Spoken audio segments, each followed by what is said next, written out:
Bonjour. Donc hier, le Shabbat, nous avons parlé de cet amour-là qui vient d'en haut en cadeau à celui qui a fait tous les efforts nécessaires et personnels pour avoir la crainte de Dieu. Aujourd'hui, il parle du deuxième niveau d'amour. Dans le Père 18 du Tanya, nous avons parlé que Abraham Avinu s'est tellement fusionné avec Hachem à travers son amour que son attachement à Dieu et son amour pour Dieu a fini par devenir une partie intégrante de sa personnalité, on pourrait dire tout simplement de sa DNA. Et donc, automatiquement, ça va en héritage à toute sa descendance. Nous avons tous cet amour de façon intrinsèque à l'intérieur de nous. Et cet amour-là, nous avons dit qu'il englobe également la crainte.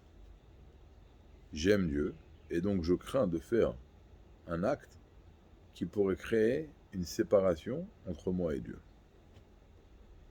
Maintenant, cet amour-là, il est appelé l'amour caché.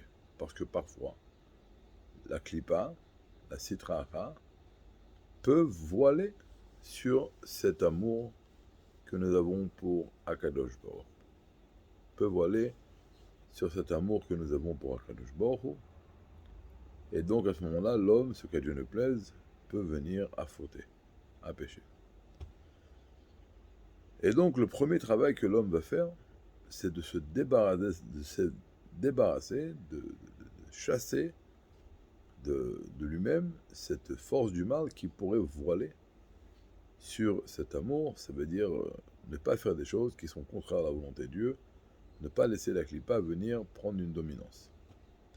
Une fois que nous avons chassé cette clipa, à ce moment-là, l'homme peut commencer à réflexionner de façon assidue avec son intellect pour réveiller un amour, cet amour de Dieu qu'il a pour Akadosh Baruch Hu.